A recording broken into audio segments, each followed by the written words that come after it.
Welcome to a deep dive into something really vital and changing incredibly fast.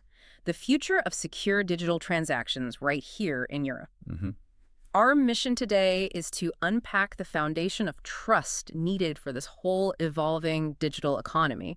We've got some serious regulatory docs and, well, also something pretty weird from science fiction. Exactly. We've got a stack of material here, and it all hammers home this necessity of trust. It's the cornerstone for stability, for progress in how we interact digitally. Oh, and just to set the stage correctly from the start, based on the sources, we should probably broaden the scope a bit. It's not just digital finance. All right. The term they're using and what we should stick to is digital transactions here on Earth. Covers everything. Got it. Digital transactions here on Earth. Well, And yeah, we're dealing with some pretty significant regulatory deadlines, aren't we? Something Yeah. called IADS 2.0. that's the one. Sounds serious, and it is. It really does. Yeah. But like I mentioned, the material we looked at also throws this massive curveball. It suggests almost playfully that maybe building all this trust, maybe it would be easier if we just had a Babel fish. Ah, yes. Yeah. It's quite the juxtaposition, isn't it? Heavy European digital regulation side by side with this small, yellow, leech-like alien from The Hitchhiker's Guide to the Galaxy. It is bizarre. The real question lurking there is, is perfect information or perfect translation in the fish's case actually enough to build trust? Maybe we should dive into the actual infrastructure being built first before we get back to our little alien friend. Okay, good plan. Let's start with the core premise laid out in the material. Trust is understanding. How are these modern systems actually trying to build that confidence? Especially, across 27 different member states. That sounds complicated. Well, the main answer seems to be through digital identity innovation. The sources really stress that the upcoming digital identity wallets are fundamentally redefining trust. And they're much, much more than just like payment apps on your phone. That seems to be a common misunderstanding. Right, not just Apple Pay or Google Pay. No, not at all. These are designed as versatile, secure tools. They let you store, manage, and present a whole wide array of verifiable credentials securely. So, okay, not just my driver's license then. I see here it's meant to give a more holistic view of a person or even a whole company. Credentials for travel, payments, obviously, age verification. And you mentioned business. That sounds like the really complex one. The business wallet is, that's where the rubber really meets the road, as they say. The sources actually call it the trust engine for commerce. Trust engine for commerce. Okay. Think about it. Right now, onboarding, say, a new business partner from another EU country, it's messy. You're manually checking legal status, tax info, maybe supply chain certs, across different languages, different rules. It's slow, definitely expensive, and probably ripe for fraud too. Exactly. So the business wallet aims to automate that trust completely. Yeah. It uses digital signatures, verifiable credentials, basically proving who they are and what they're certified for, instantly, transparently, securely. And the sources push that this isn't just for giant corporations, right? It's scalable. SMEs too. Yes, absolutely. Small and medium enterprises right up to the big multinationals. But you raised a good point earlier. If you're putting travel, banking, business credentials all in one digital tool, isn't that creating a massive target? A single point of failure? How are they thinking about that risk? Yeah, that seems like a huge vulnerability. It's the critical design tension, you're right. And they tackle it through this principle of partial disclosure. That's key. Partial disclosure. Yeah. The wallet's main job isn't to just spill everything about you. It's designed to reveal only the specific piece of information needed for that exact transaction, nothing more, but to do it securely and verifiably. Okay, can you give us a practical example? How does that work? Sure. Let's say you're buying something online that's age restricted. Alcohol, maybe. Yep. Currently, you might have to upload a picture of your driver's license, right? Which has your name, address, date of birth, photo, tons of stuff. Right, way more than they need. Exactly. With the digital wallet, the idea is it just sends a verifiable assertion, a little digital check mark that says, over 18, yes.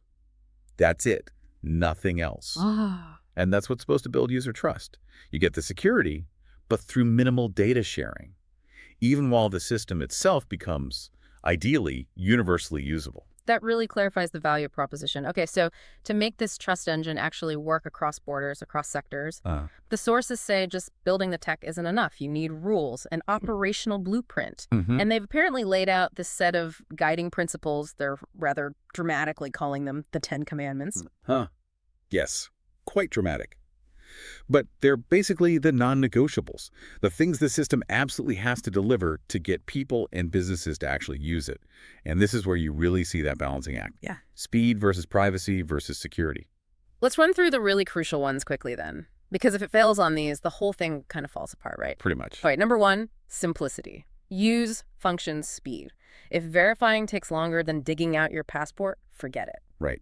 Nobody will use it. And tied right into that is universal interoperability and payments. It can't be just a German system or a French system or a corporate system. Your wallet has to work smoothly from Lisbon all the way to Helsinki. Everywhere. And we touched on privacy already, but it's formalized here. Confidentiality, privacy, and reliability of any partial disclosure. The system must limit what's seen, but the little bit it does show has to be totally trustworthy. Then you get into the functional side. They demand automation. The whole workflow process needs to be smooth, even including things like partial rollback if a transaction hits a snag. Needs to be smart. Okay, self-correcting almost. In a way, yes. And finally, for accountability, disputes, all that fun stuff. There has to be a trusted audit trail. And the whole thing needs rock-solid security and resilience. So what this list tells you, as the listener, is they're trying to build this massive trust layer that has to be all at once, simple, work everywhere, be unbreakable, and maximally private. I mean, that's an incredibly high bar they've set. It's a profound mandate, absolutely. And that brings us right back to the pressure cooker timeline we mentioned. Right, because trust is also built through leadership, through actually delivering. And the sources are really clear. People need to see this happening on time. So what are those regulatory timelines again? What's driving this push? The main driver is that regulation we mentioned, IIDS 2.0. That's the big one. Electronic identification, authentication, and trust services. It mandates compliance by the end of 2026 and 2027 for all public bodies and regulated private sector entities across Europe. So not a suggestion, a legal requirement. Not at all a suggestion. It's law. And reading through the material, industry leaders are already sounding the alarm, aren't they? It explicitly warns that delaying compliance isn't just about fines. It actually erodes stakeholder trust. It undermines market confidence. And they draw this really stark parallel to the Y2K crisis. That Y2K comparison is, I think, really telling. It wasn't just about computers crashing. It was about the potential for widespread chaos and loss of faith in systems we rely on. Right. They're basically saying, if Europe doesn't get this new trust infrastructure implemented smoothly and on time, it could cause massive friction. Digital transactions across borders could become unreliable, risky, maybe even stall the market. They see getting this done on time as essential, a demonstration of foresight. But, I mean, implementing something this huge across such a fragmented continent, that's got to be a mammoth task. Yeah. The sources admit there are massive challenges, right? Fragmentation, lack of unified governance, sheer technical complexity. How do they plan to overcome all that? Yeah, they don't shy away from the difficulties. The solutions they outline really focus on two things: shared governance and tech agility.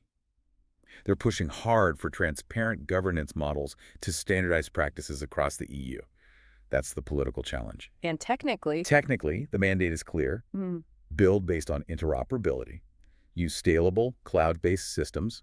Don't build brittle, siloed solutions. and critically, it also mentions making it economically sustainable. This can't be a flash in the pan. No, exactly. Long-term viability is key. The infrastructure needs support. Sustainable models, they mention subscription services, freemium options, public-private partnerships, things like that. It shows they're thinking beyond just the launch. Trust needs continuous investment and, frankly, political will. Okay, so we've covered the heavy lifting. Right. The business wallet, those 10 commandments, the Y2K level stakes of IDS 2.0. Now, let's circle back to that wonderfully bizarre philosophical detour that somehow ended up in these serious presentations. The Babel fish. Ah, yes.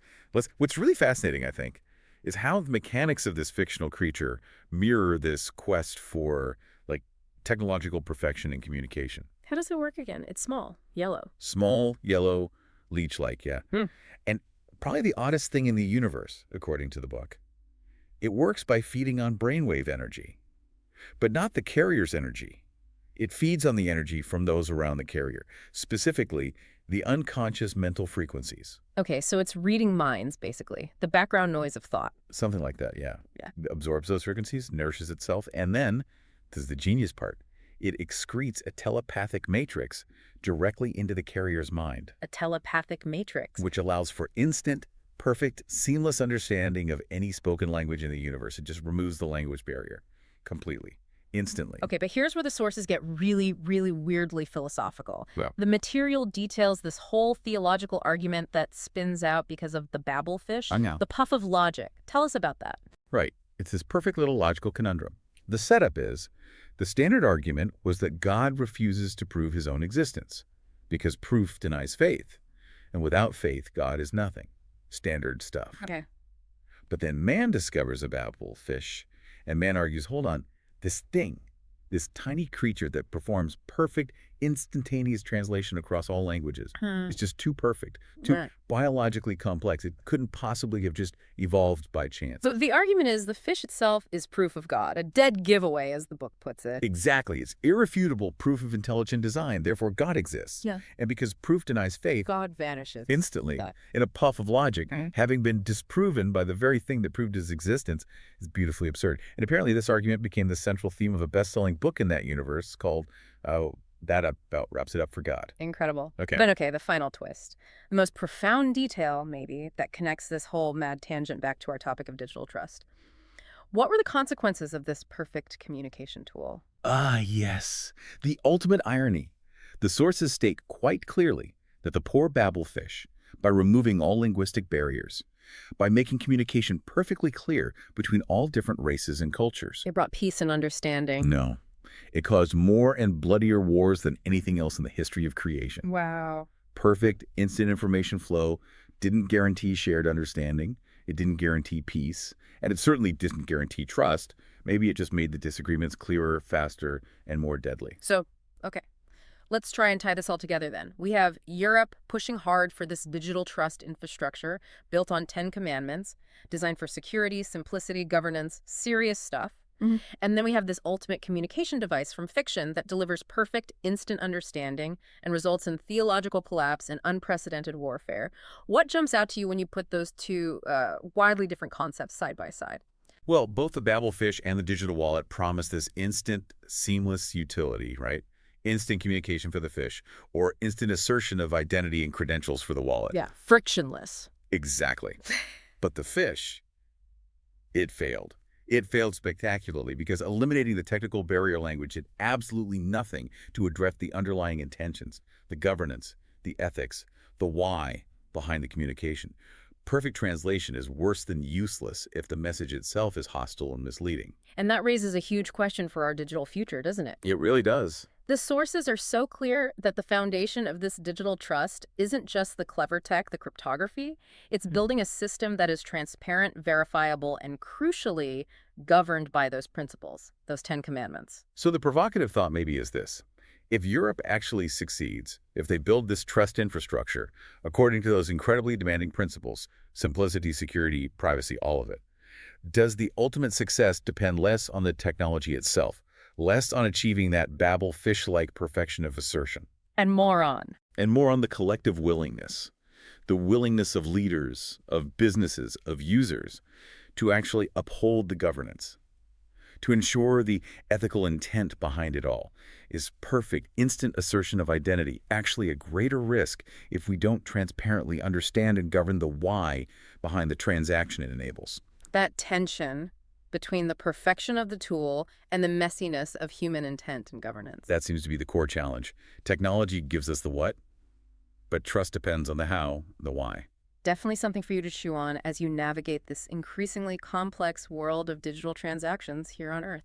That's all the time we have for this deep dive. Thanks for joining us. We'll see you next time.